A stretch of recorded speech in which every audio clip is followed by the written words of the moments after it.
Bonjour à tous et bienvenue sur la chaîne du club Events Auto. Aujourd'hui, nous allons vous présenter un petit roster japonais, c'est une Toyota MR2. Allez, c'est parti.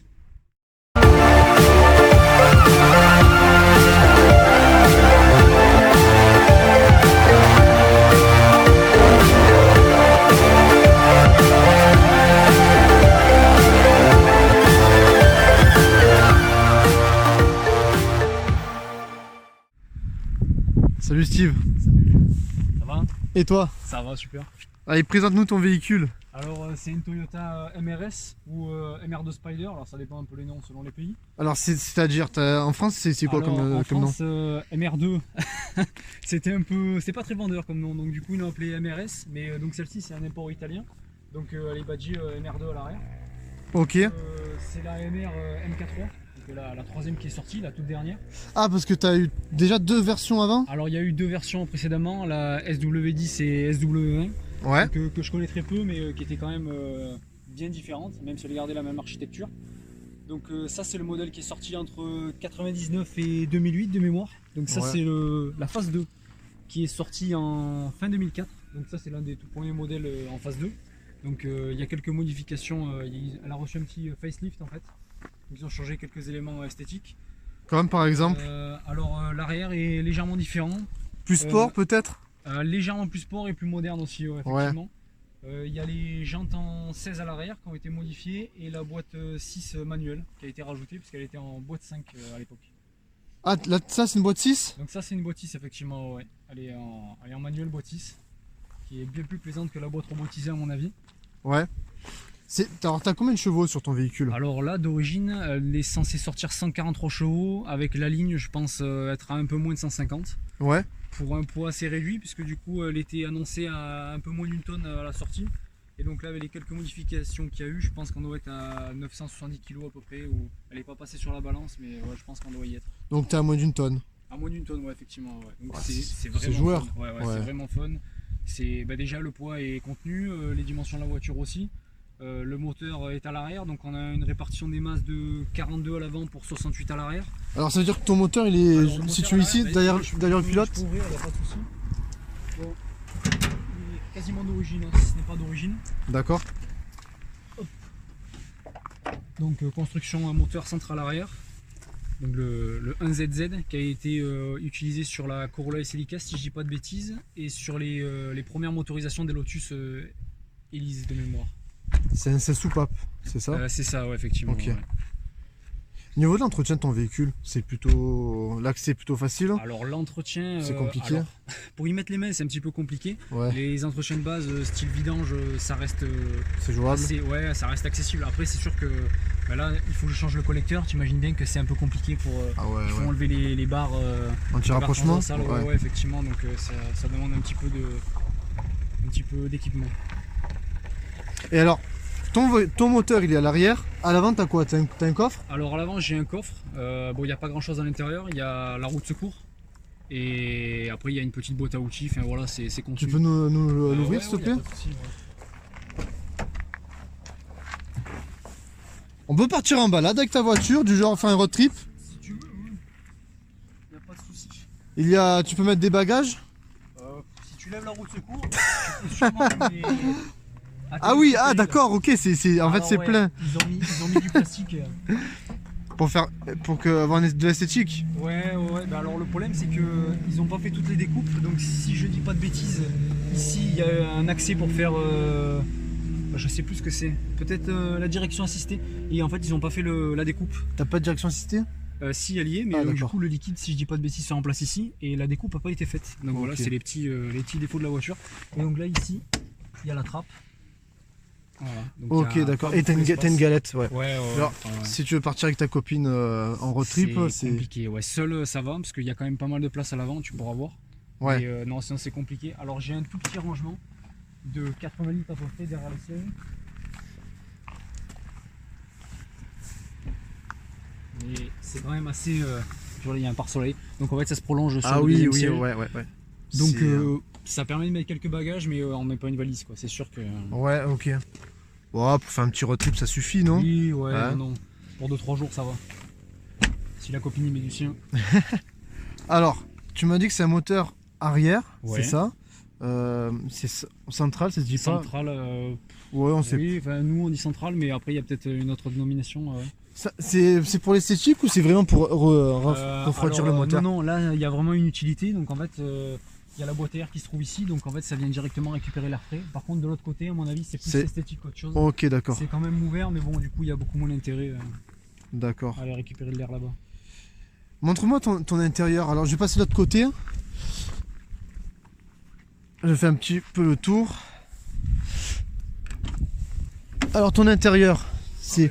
Ah oui, ah, les poignées, c'est toi qui les as installés? Non, tout est d'origine à l'intérieur. Des poignées comme ça, c'est d'origine? Ouais, tout est d'origine 2004. Ok. Donc les sièges cuir d'origine, alors en option de mémoire. Et Ouais. l'intérieur, c'est épuré, hein, c'est vraiment la japonaise des années 90. Il n'y a pas de floriture. Ouais. Mais franchement, moi j'aime beaucoup l'intérieur. Le volant, ça me fait beaucoup penser au Supra de l'époque. Oui, exact. Avec surpiqûre en Ouais, cuir, ouais. ouais. Bon, après, il y a un petit rajout de ma part. C'est Pas quoi? forcément de bon goût, mais. C'est quoi? C'est du scotch que t'as mis rouge? Ouais. C'est une petite bande de cuir bricolée. Ouais. C'est pas des plus pratiques, mais bon. Est-ce que tu te sens un peu à l'étroit dans ce véhicule ou pas du tout? Franchement, non. Tu verras quand tu y seras. Moi, je trouve que ça tombe bien. Bon, après, je suis pas bien grand. Ouais. J'ai un petit gabarit. Je fais environ 65 kg pour 1m75. Mais honnêtement, moi, je suis vraiment bien à bord. Ah oui, Tu t'es verras. encore plus light que moi. Ouais, mais tu verras, il y a vraiment de la place pour les jambes. Tu peux même mettre un petit sac à main ou quoi, il n'y a pas de souci. Moi, j'ai pas de sac à main. Bon, alors c'est parfait. Alors dis-moi, là souvent quand on veut acheter un roadster, on pense aussi à la capote. Pour démonter et remettre la capote, c'est compliqué ou pas du tout? Franchement, sur celle-ci, c'est super simple. Mais ça reprend un peu le système des MX5. C'est électrique? Non, c'est manuel. Donc Ok. en fait, tu vas descendre les vitres. Bon, là, je le fais pas puisque les portières sont ouvertes. Donc ensuite, tu tires les pare-soleil. Tu viens ici. Hop. Ouais. Là, tu l'ouvres. Tu reverrouilles. Ok. Et ensuite, tu fais le tour. Et tu vas le refixer ici. Et voilà. Hop. Donc ça se fait en quelques secondes. Alors, Ah il y en oui, a qui c'est arrivent à le facile. faire en roulant. Moi honnêtement j'arrive pas vu mon gabarit. Ouais. Mais non, ça se fait en quelques secondes, il n'y a pas de souci quoi. Ça pourrait presque se faire un feu rouge. Je vais faire le tour du véhicule. On va juste fermer les... pour que les gens puissent voir un peu la gueule qu'elle a quand elle est capote Ça lui ouverte. change la gueule quand même. Ouais. J'aime bien, je trouve sympa la petite antenne chromée. Oui, voilà, l'antenne. C'est pas mal. Tu m'as dit t'as des jantes en 16? 16 à l'arrière et 15 à l'avant. Ok. Et du coup je vais repasser sur des 15 avant-arrière, je pense que ça sera un petit peu plus joueur. D'accord. Elle a un côté agressif, les feux, tu vois, ils sont... Ah ça, ouais. Ben, en fait du coup j'ai fait poser donc, le film jaune. Ouais. Et du coup j'en ai profité pour faire les paupières et ça lui soulignait bien le regard. Parce qu'elle a Ah! quand même- Ouais. Ah oui, ok, tu vois, c'est ok. discret. Alors attends. De base elle a un peu la face des Porsche, pareil. Des Ouais, des Porsche Boxster. Ouais, c'est Ouais, ça fait... un peu ça fait- donc ça me plaisait pas de plus. Et là ça lui fait un regard un peu plus félin. Donc franchement Ouais, ça bon donne investissement. un côté un peu plus dynamique. Ouais, bien sûr. Ouais. C'est vraiment un très beau véhicule. On a fait une vidéo sur la MGTF. Elle y ressemble, ça serait un peu la concurrente japonaise Ouais, face à son ennemie anglaise, la MGTF. Exactement. Parce que c'est la poids concurrence. puissance, c'est pareil. Bah, niveau puissance, ouais, c'est un peu la même chose. Ouais. C'est vrai qu'au niveau même de l'architecture, hein, c'était la concurrente. Alors celle-ci, elle est sortie donc quasiment en même temps que la MGTF. Elle a essayé de manger un peu la part des MX5 qui était vachement présente en France. Oui, Du coup, ça a été un peu un échec de commercial. Mazda, ouais. En France, on en retrouve très peu, comme la MG. Ah, elle est vraiment... C'est Elle- atypique. Ouais. Et quel est son prix à peu près sur le marché en France? Là, pour un volant à gauche, en phase 2, il faut compter environ, ça dépend le kilométrage, mais au moins 10 000 euros. 10 000 euros? Ouais, pour une phase 2, Ouais. ouais, propre. Niveau d'entretien, tu m'as dit, bon... Franchement, l'entretien, même si on ne fait pas nous-mêmes, ça reste assez contenu. En dehors des consommables, Toyota, ils sont accessibles, mais c'est sûr que quand on sort du consommable, ça commence à taper. D'accord. Après, sur les pièces, franchement, il n'y a pas de souci. Moi, j'ai commandé 2-3 fois chez Toyota, Ouais. et il faut une semaine, 10 jours pour récupérer les pièces, il n'y a pas de souci. Très bien. On part en balade? Allez.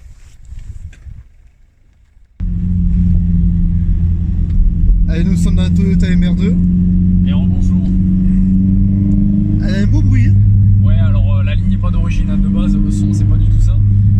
C'est même le gros point noir de la voiture, c'est que le moteur il manque de charme, mais là avec une petite ligne inox ça se règle bien. Ouais, ça s'entend bien. Là, tu vois, tu vas aller. Ah oui, ouais, le bruit. Ouais. Elle avance bien. Oui. Là, tu vois, tu vas suivre la voiture blanche. Ouais. On va direction les Baux-de-Provence.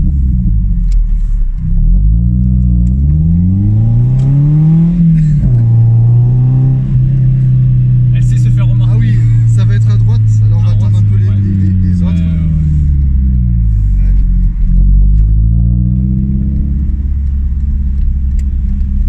Alors pourquoi tu as choisi ce véhicule et pas un autre véhicule par Alors exemple? comme tu t'en doutes, à 20 ans, le problème c'est le budget. Ouais, le Donc, budget. il faut une voiture pas trop chère à l'achat et à l'entretien. Donc je regardais les MX5, mais bon, malheureusement on en voit beaucoup. Ouais. Et je cherchais un véhicule atypique, donc la MR elle s'est imposée naturellement dans la sélection. Ok. Parce que tu m'as dit le prix d'une Toyota MR c'est quand même dans les 8000. Pour cet exemplaire-là, qui avait 100 000 km, Ouais. donc phase 2, toute option, j'en ai eu pour un petit peu plus de 10 000 euros. 10 000 euros, Donc, ok. non, ça reste convenable. Après, l'entretien est pas très onéreux. Donc, non, c'est raisonnable. Pour le plaisir que ça donne, c'est raisonnable. Ouais, ok. En plus là t'as les sièges en cuir. Oui, en plus, Ouais. c'est le petit détail, j'aime bien. Alors, par contre, l'été, un peu désagréable. L'hiver, quand ils sont froids, ça n'est pas des plus agréables non plus.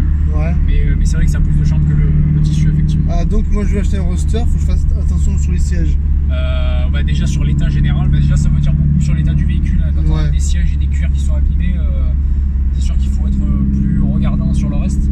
Mais ouais, effectivement, ceux qui habitent dans le sud, c'est pas toujours le bon choix.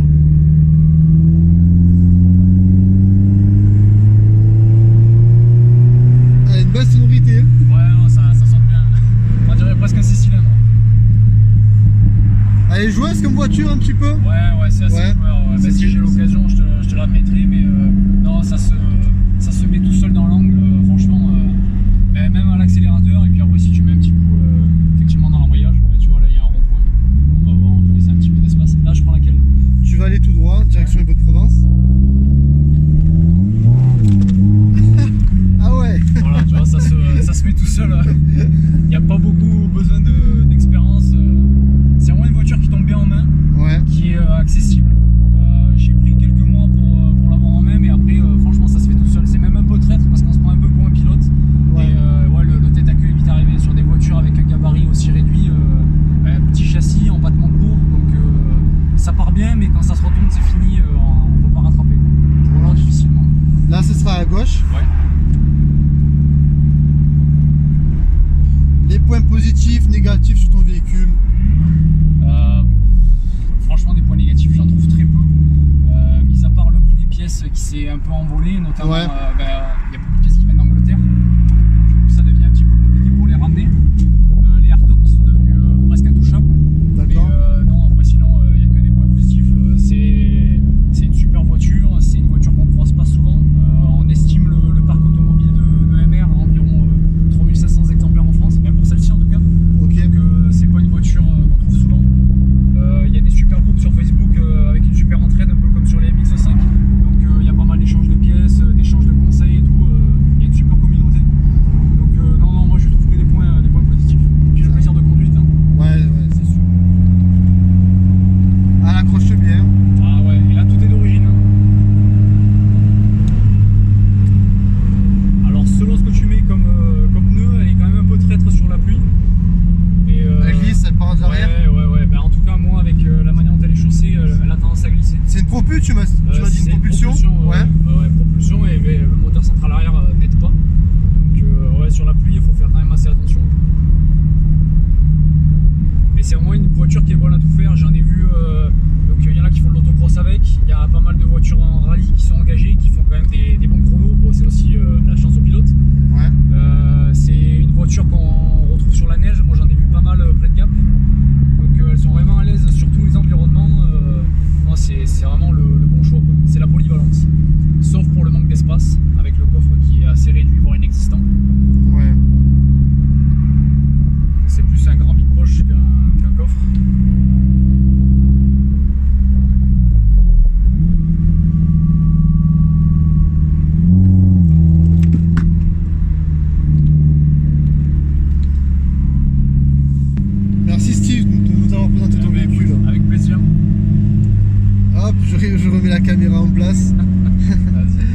merci d'avoir suivi cette vidéo. N'hésitez pas à lâcher un petit pouce bleu. Ah, je suis là. La caméra part dans tous les sens avec le téléphone. Si vous aussi vous souhaitez présenter votre véhicule, c'est une voiture de collection, une Prestige, une Timer ou Motorsport, un cabriolet aussi par exemple, n'hésitez pas. Il y a le lien, l'adresse mail. Vous pouvez nous contacter et nous présenter votre véhicule. On organisera une petite journée. Allez.